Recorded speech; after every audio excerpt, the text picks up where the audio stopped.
Dajjal udah hadir. Mana bukti Dajjal udah hadir? Kurma bisan tidak lagi berbuah. Bila kurma bisan tidak berbuah, Dajjal dah tak datang.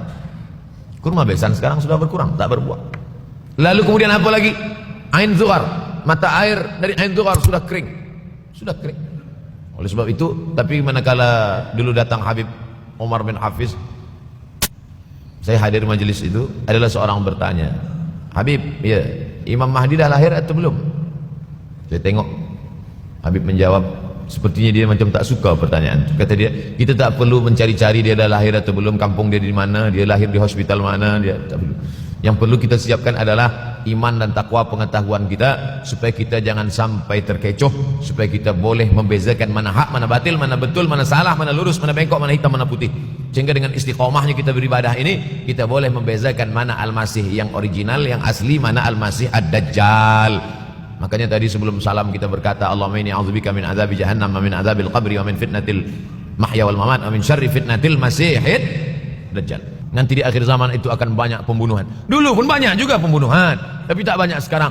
Pembunuhan di Palestina sampai sekarang tak berakhir. Dulu imam-imam masjid, imam salat tarawih dulu di Masjidil Haram, Allahumma ansuril Islam wal muslimina fi Palestina. Dulu satu aja. Selepas itu bertambah, Allahumma ansuril Islam wal muslimina fi Palestina wa Suriah. Selepas itu bertambah lagi, Allahumma ansuril Islam wal muslimina fi Palestina wa Suriah wal Yaman. Diambil dari kita, diambil dari bab zuhurul fitan. Zuhur muncul, tampak, datang. Fitan jamak dari kata fitnah. Fitnah satu, dua fitnatan, tiga fitan. Diriwayatkan dari as-sahabi al-jalil, sahabat yang mulia bernama Abdurrahman, ayahnya Sakhar, kampungnya Daus. Nama lengkapnya Abdurrahman bin Sakhar ad-Dausi. Kerana selalu membawa kucing dipanggil Abu Hurairah. Nabi memanggil dia, ya Abahir, wahai bapak kucing. Ya Abahir, wahai engkau orang yang selalu membawa kucing. Hatinya lembut tak sampai hati dia menengok ada kucing tak makan, dia bagi makan. Abu Hurairah radhiyallahu anhu. Apa kata Abu Hurairah radhiyallahu anhu? Aku mendengar Nabi SAW bersabda, di antara tanda-tanda dekatnya hari kiamat itu adalah, dalam hadis ini ada 5. Yang pertama, yataqarabuz zaman. Zaman, masa, waktu makin pendek, makin singkat, makin tak terasa. Dulu nampak budak-budak, sekarang sudah jadi mak budak-budak. Dulu nampaknya lama zaman masa ni, sekarang cepat saja. Dari pagi ke petang, petang ke pagi, pagi ke petang, petang ke pagi. Bahkan sekarang ada pula orang yang tak tahu petang, tak tahu pagi. Pagi tidur, petang tidur. Tak terasa saya ini sudah 8 kali datang ke Kuala Lumpur. Awal-awal sekali 2014, 2015, 16, 17, 18, 19, 20. Sudah kali yang ke-7. Saya datang setahun sekali saja, setiap bulan Februari.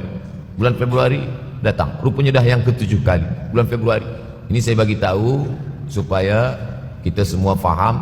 Saya datang bulan Februari, supaya tak datang balik, datang balik, datang balik, datang balik.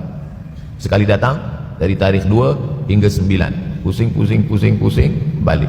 Rupanya sudah kali ke-7, ke-8 kali datang menyampaikan tazkirah. Tak terasa. Dulu saya datang kemari belajar di UKM tahun 2003. Sekarang sudah 2020, 17 tahun. Tak terasa. Yataqarabuz zaman. Tanda-tanda kiamat, fitnah akhir zaman sudah dekat adalah yataqarabuz zaman, kata Nabi SAW. Waktu tak terasa. Tak terasa. Tak terasa dah engkau dah datang. Tak terasa waktu begitu cepat engkau sudah datang saja nak menagih hutang. Orang berhutang ni pun rupanya tak terasa juga orang datang. Yang memberi pinjaman pula terasa lama betul. Apakah beza antara 5 minit dulu dengan 5 minit sekarang? Sama. Apakah beza antara 24 hours, 24 jam dulu dengan 24 jam zaman Nabi dengan 24 jam zaman sekarang? Sama. Tak ada beza. Mataharinya sama, bulannya sama, buminya sama. Yang berkeliling mengelilingi matahari sama. Apa yang membuat berbeza? Apa yang membuat zaman itu yataqarabuz zaman? Ada hal-hal yang membuat kita sibuk. Dulu tak ada google.com, dulu tak ada Facebook, dulu tak ada Twitter, dulu tak ada BBM, dulu tak ada Instagram. Sekarang waktu habis. Bila kita tanya orang mana yang lebih lama, 5 minit atau 50 minit, semuanya sepakat mengatakan 50 minit lama, 5 minit kejam. Saya tanya 2 kali, pelajar-pelajar, penuntut-penuntut, mana yang lebih lama, 5 minit atau 50 menit? Semuanya berkata 50 menit lebih lama daripada 5 menit. Lepas tu saya balik, mana yang lebih lama, 5 menit menunggu azan maghrib bulan puasa, 50 menit status FB Instagram. Oh, lebih lama 5 minit menunggu azan maghrib. 5 menit menunggu azan maghrib bulan puasa macam-macam mati jam. 50 menit hilang waktu tak terasa. Itu menunjukkan hadis Nabi itu, saya semakin saya baca hadis Nabi makin kuat keyakinan saya, makin kuat iman saya, makin hilang keraguan saya bahwa yang berbicara ini bukan manusia biasa, tapi dia dapat wahyu dari Allah. Wa ma yantiqu 'anil hawa in huwa illa wahyun yuha, melainkan wahyu dari Allah Subhanahu wa taala. Yataqarabuz zaman, masa begitu cepat berlalu tak terasa. Sebulan seperti sepekan, sepekan seperti sehari, sehari seperti sesaat. Akhirnya kita pun kehilangan waktu, habis. Saya Ustaz Abdul Samad, memang zaman ini tak terasa cepat betul. Rasa-rasa kejap, dah bulan Ramadan. Tak terasa baru saja Idul Fitri, dah masuk pula lagi. Masya Allah, begitu cepatnya masa berlalu. Maka jangan sampai saya semakin saya baca hadis ini, semakin kuat keyakinan saya bahwa Nabi Muhammad SAW mendapat wahyu dari Allah Subhanahu wa taala, semakin kuat keyakinan dan keimanan. Kenapa? Seandainya Nabi berkata zaman nanti di akhir zaman itu semakin cepat, semakin dekat, semakin berlalu tak terasa, tapi kemudian zaman yang kita lalui tak sama seperti yang dikatakan Nabi, mungkin datang juga keraguan dalam hati, betulkah ini? Tapi ternyata 1441 tahun lampau, 1440 tahun yang lalu Nabi mengatakan, dan hari ini terbukti zaman begitu cepat berlalu. Masya Allah, tabarakallah. Hari inilah ditemukan internet, hari ini datang television, hari ini datang WhatsApp, hari ini datang yang melalaikan kita daripada Allah Subhanahu wa taala. Sehingga waktu datang sembang-sembang, cerita-cerita, tengok ini, update ini, tulis ini, tengok ini, pandang ini, habis waktu berlalu. Padahal waktu inilah yang akan ditanya oleh Allah Subhanahu wa taala. 6 kali Allah bersumpah demi waktu. Terbit fajar, wal fajri wa layalin nashr, masuk waktu subuh, was subhi idza tanaffas, masuk waktu duha, wad duha wal laili idza saja, masuk waktu siang, wan nahari idza tajalla, masuk waktu asar, wal asri innal insana lafi khusr, masuk waktu malam. 2 kali Allah bersumpah demi waktu malam, wal laili idza saja wal laili idza yaghsha. Kenapa hadis ini yang Ustaz bahaskan? Kami nak mendengar hadis tentang Dajjal dah lahir atau belum? Dajjal dah hadir. Mana bukti Dajjal dah hadir? Kurma bisan tidak lagi berbuah. Bila kurma bisan tidak berbuah, Dajjal dah nak datang. Kurma bisan sekarang sudah berkurang, tak berbuah. Lalu kemudian apa lagi? Ain Zughar, mata air dari Ain Zughar sudah kering. Sudah kering. Oleh sebab itu, tapi manakala dulu datang Habib Umar bin Hafiz, saya hadir majelis itu, adalah seorang bertanya, Habib, ya, Imam Mahdi dah lahir atau belum? Saya tengok Habib menjawab, sepertinya dia macam tak suka pertanyaan. Kata dia, kita tak perlu mencari-cari dia dah lahir atau belum, kampung dia di mana, dia lahir di hospital mana, dia tak perlu. Yang perlu kita siapkan adalah iman dan takwa, pengetahuan kita, supaya kita jangan sampai terkecoh, supaya kita boleh membezakan mana hak, mana batil, mana betul, mana salah, mana lurus, mana bengkok, mana hitam, mana putih. Sehingga dengan istiqomahnya kita beribadah ini, kita boleh membezakan mana Al-Masih yang original, yang asli, mana Al-Masih Ad-Dajjal. Makanya tadi sebelum salam kita berkata, Allahumma inni a'udzubika min adzabi jahannam wa min adzabil qabri wa min fitnatil mahya wal mamat wa min syarri fitnatil masihid dajjal. Membaca, menghafaz 10 ayat di awal surah Al-Kahfi. Siapa yang menghafaz 10 awal ayat, hadis lain mengatakan 10 akhir, 10 awal 10 akhir, elok dua-duanya. Tapi Masya Allah, tabarakallah, anak-anak kita yang pakai jubah, pakai sorban putih ini, daripada tahfiz Quran, mereka tidak hanya menghafaz 10 awal 10 ujung, dari awal sampai ujung dia hafaz, 30 juzuk dia hafaz. Mudah-mudahan anak-anak kita penghafaz Al-Quran. Allahumma ja'al abna'ana wa banatina min hufazil Quran wal hafizat. Jadikan anak-anak kami menjadi para penghafaz Al-Quran ya Allah, supaya selamat dia daripada fitnah Al-Masih Ad-Dajjal. Tapi saya pilihkan hadis tentang yang 5 ini. Dengan 5 ini kalau kita amalkan, insya Allah Allah akan selamatkan kita dari fitnah akhir zaman ini. Yang pertama, manfaatkan waktu, kerana waktu di akhir zaman ini yataqarabuz zaman, kerana waktu semakin dekat tak terasa, hilang berlalu. maka isilah waktu ini dengan ibadah. Jangan sampai ada waktu yang kosong. Duduk sejenak kosong berselawat. Allahumma shalli ala sayyidina Muhammad wa ala ali sayyidina Muhammad. Allahumma shalli ala sayyidina Muhammad wa ala ali sayyidina Muhammad. Sempat-sempatkan ambil wudu salat duha walau 2 rakaat.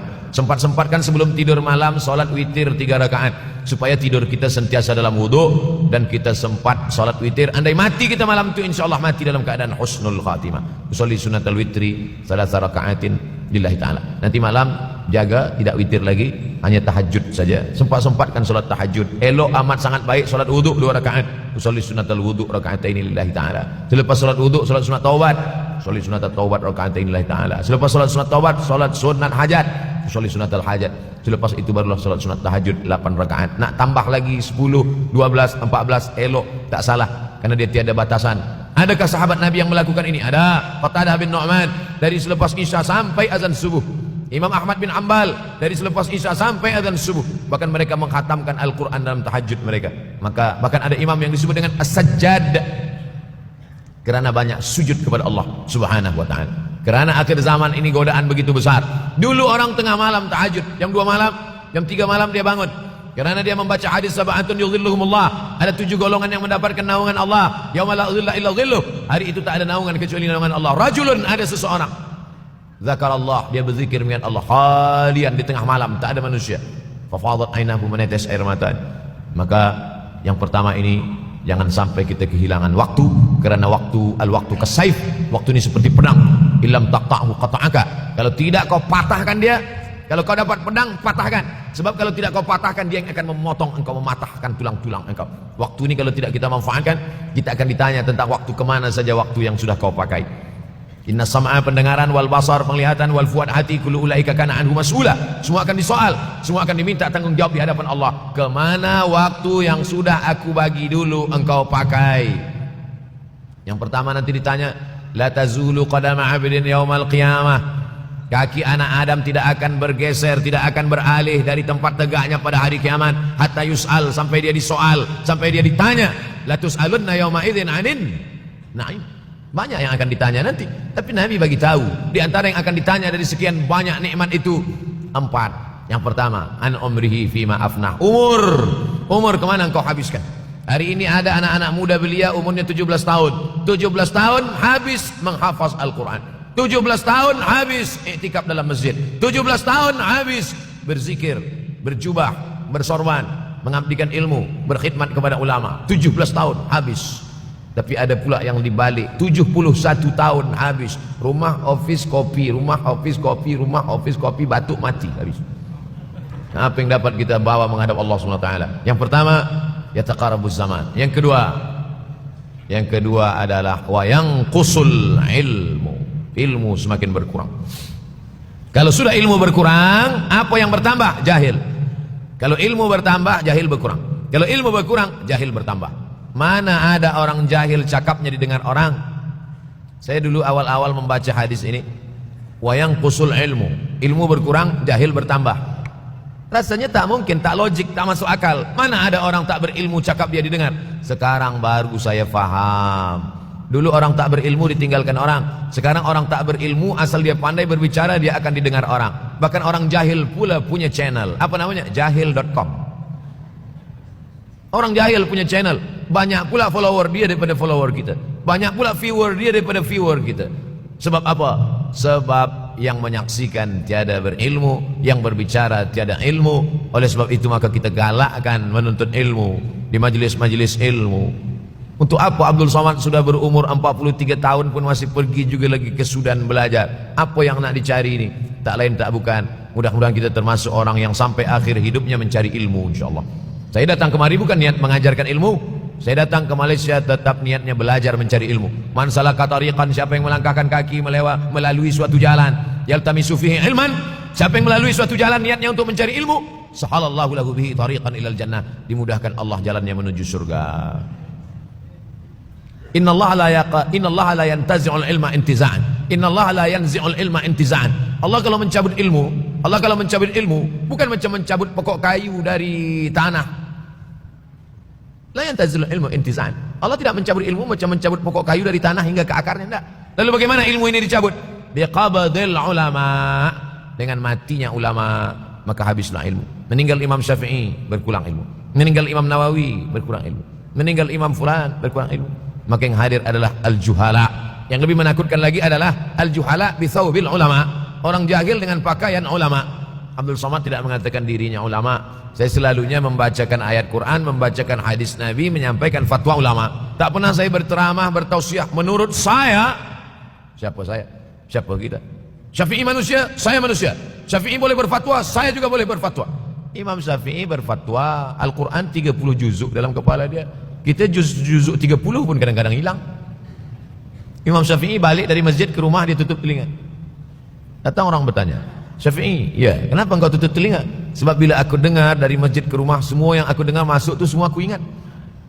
Aku takut dia ingat di dalam, maka aku tutup. Kita, yang saya sampaikan tadi pun tak ingat. Oh, Ustaz mengejek kami, enggak. Jangankan yang mendengarkan, yang bercakap pun tak ingat. Nasib baik datang orang Jepun mengingatkan kita. Nah ini, nama dia Sony. Manusia ini lupa. Oleh sebab itu maka yang kedua, akhir zaman, wayang kusul ilmu, ilmu makin kurang. Maka bersyukur anak-anak yang dimasukkan ke rumah tahfiz. Kalau ada rumah tahfiz di kampung biasa, kalau ada rumah tahfiz di desa, dusun biasa, tapi ada tahfiz di tengah kota besar Kuala Lumpur, masih ada lagi rumah tahfiz Quran. Siapa yang mewakafkan rumah tahfiz? Siapa yang memberikan beras? Siapa yang memberikan duit?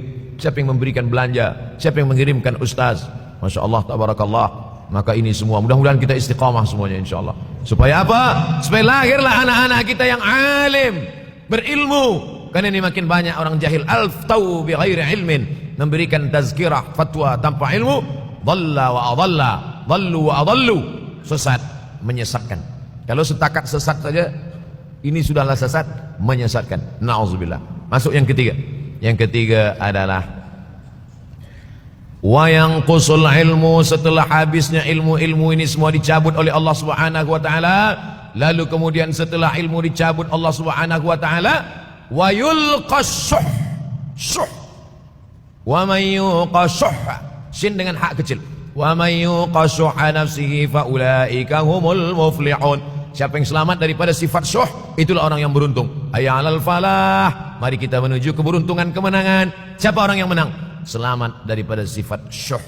Ada orang menerjemahkan syuh ini pelit, bakhil. Bakhil ada yang lebih parah daripada bakhil. Syuh. Bakhil ini, bakhil tidak ingin memberikan uangnya untuk orang lain. Itu bakhil. Dia ada uang 10 ringgit, uang itu hanya dia makan saja, dia tak mau walaupun setengah sen kepada orang lain. Itu namanya bakhil. Kalau syuh ini, duit dia simpan, duit orang pula dia makan. Nah, itu syuh. Jadi lebih parah lagi. Oleh sebab itu kalau sudah ilmu ini dicabut, orang menjadi jahil, maka datang penyakit syuh yang ketiga. Apa itu syuh? Hubbud dunya, hubbul mal, wa tuhibbul mala hubban jamma. Engkau sayang kepada harta, amat sangat sayang. Dia pegang semuanya sampai tak meleleh, tak menetes walaupun satu tetes. Akhirnya mereka inilah pendusta-pendusta agama. Ara'aital ladzi yukadzibu biddin. Tahukah kamu siapa itu yang mendustakan agama? Fadzalikal ladzi yad'ul yatim. Mereka itu yang membiarkan anak yatim. Wala yahuddu ala ta'amil miskin. Dia tidak mempedulikan makanan orang miskin. Sebab apa? Bukan sebab tak ada harta, sebab syuh. Kenapa syuh? Sebab tak ada ilmu. Tak ada ilmu tentang akhirat. Dia pegang, dia simpan, mati, habis. Yang dia bawa hanyalah 1, 2, 3 helai kain kafan saja. Itulah mengapa Sultan Turki, Sultan Muhammad Al-Fatih, Sultan Abdul Hamid, coba tengok gambar Sultan Muhammad Al-Fatih, Sultan Abdul Hamid Turki dulu. Sorban dia besar-besar. Saya dulu terkejut, lama saya tengok, kenapa sorban orang Turki ini besar-besar. Lama-lama saya baca, rupanya sorban orang Turki itu kain kafan. Tuan-tuan, balik dari sini beli kain kafan 2 meter, ikatkan kepala, bawa sembahyang supaya ingat mati. Boleh kamu menyiapkan kain kafan? Baca kitab Tambihul Mughtarrin, peringatan bagi orang-orang yang tertipu. Di situ ditunjukkan banyak ulama, bahkan mereka menggali tanah di dalam rumahnya. Malam-malam dia tahajud, selepas tahajud dia duduk di dalam tanah itu supaya terasa bagaimana rasanya mati. Gali tanah 2 meter, masuk ke dalam. Tapi kalau nak buat itu kita saja dengan Allah. Jangan pula, banyak juga orang sekarang udah gali tanah masuk ke dalam, streaming pula. Hai guys, Nak rasakan mata, mana boleh terasa. Kita saja masuk ke dalam, rasakan macam mana rasa. Sebab kalau cakap saja, marilah kita ingat mati, takutlah kita pada mati, kita tak tahu bagaimana rasa mati. Kalau nak merasakan bagaimana rasa mati, nanti kalau ada orang mati meninggal dunia, masuk kita ke dalam, kita sambut jenazah, kita letakkan, kita duduk, rasakan. Ketika Fatimah meninggal, Fatimah emak Sayyidina Ali meninggal, Nabi masuk ke liang lahat. Masuk Nabi ke liang lahat, Nabi berdoa di dalam. Ketika Utsman bin Maz'un meninggal, Nabi masuk ke dalam, Nabi pegang jenazah Utsman bin Maz'un, meleleh air mata Nabi, turun ke misai, turun ke janggutnya, turun menetes sampai ke bawah. Merasakan bagaimana rasanya di dalam. Dulu saya pernah berjumpa dengan seorang pemuda, telinga dia pakai anting suang. Lalu kemudian saya tengok banyak tato dia. Saya tanya, macam mana cerita awak bertaubat dulu? Mak saya meninggal, Ustaz Abdul Somad. Lepas tu saya tegak di tepi kubur. Macam ada yang menolak saya di belakang, masuk saya ke dalam. Masa masuk itulah terasa sejuk di kaki, datang rasa takut saya. Makanya kalau ada orang yang sudah kita bagi tazkirah, bagi nasihat tak juga, nanti ada orang meninggal, bawa dia agak dekat, senggolkan sikit, jatuh. Gitu caranya supaya kita terasa mati ini, supaya apa? Hilangkan penyakit syuh, cinta harta, takut mati, dan membuat kita menjadi bakhil, pelit, na'udzubillah. Yang keempat, wa tazharul fitan. Ini yang terkait dengan tajuk kita yang keempat. Wa tazharul fitan. Banyaklah fitnah, siksa. Dulu masa saya kelas 1 madrasah tahun 1990, berkumpullah kami bersama-sama dengan cikgu mengkaji masalah apa? Masalah Bosnia Herzegovina, mengamuk Slobodan Milosevic, menghancurkan umat Islam di Bosnia. Sampai ada yang meminta fatwa kepada Syekh Yusuf Al-Qardawi, bolehkah perempuan yang perempuan Bosnia yang dirogol tentara Serbia hamil, bolehkah dia menggugurkan anaknya? Kata Syekh Yusuf Al-Qardawi, tak boleh. Maka dia biarkan saja anak itu lahir dan dia tidak dianggap berdosa karena ini sudah takdir Allah SWT. Bagaimana mereka dibunuh? Maka makin banyaklah selepas Bosnia datang pula yang terjadi di Rohingya, di Uighur, umat Islam. Berkumpullah presiden-presiden negeri Islam di Kuala Lumpur. Erdogan datang, kumpul semuanya membahas bagaimana nak menolong Muslim Uighur. Rupanya umat Islam pun tak sanggup nak menolong. Apa yang boleh dilakukan di Uighur?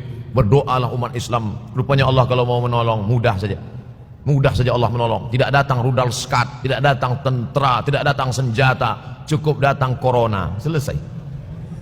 Allah Subhanahu wa taala, wa makaru wa makarallah. Mereka membuat tipu daya, Allah balas dengan tipu daya yang lain. In tansurullah, kalau kau tolong, ittaqu da'watal mazlum, takutlah kamu terhadap doa orang-orang yang teraniaya. Fa innahu laisa bainahu wa bainallahi hijab, karena di antara dia dengan Allah tak ada hijab sama sekali. Wa yakthurul wa tazharul fitan, banyaklah fitnah. Yang terakhir, yang kelima, wa yakthurul haraj. Wa yakthurul haraj, banyak terjadi haraj, kata Nabi. Sahabat pun bertanya, ya Rasulullah, wa mal haraj? Apa haraj itu ya Rasulullah? Kata Nabi SAW, al haraj al qatlu. Nanti di akhir zaman itu akan banyak pembunuhan. Dulu pun banyak juga pembunuhan, tapi tak banyak sekarang. Pembunuhan di Palestina sampai sekarang tak berakhir. Pembunuhan Rohingya tak berakhir. Pembunuhan di Uighur, pembunuhan. Dulu imam-imam masjid, imam salat tarawih dulu di Masjidil Haram, Allahumma ansuril Islam wal muslimina fi Palestin. Dulu satu aja. Selepas itu bertambah, Allahumma ansuril Islam wal muslimina fi Palestin wa Suriah. Selepas itu bertambah lagi, Allahumma ansuril Islam wal muslimina fi Palestin wa Suriah wal Yaman. Selepas itu bertambah wa Uighur wa, akhirnya wa fi kulli makan. Semakin bertambah. Oleh sebab itu maka ini di antara fitnah akhir zaman. Man lam yahtam bi amril muslimin falaysa minhum. Selepas kita kaji hadis ini, apa tujuan kita? Tujuan kita semakin menguatkan keyakinan, banyak-banyak beribadah, nasihatkan anak, menantu, sahabat, jiran, tetangga supaya semakin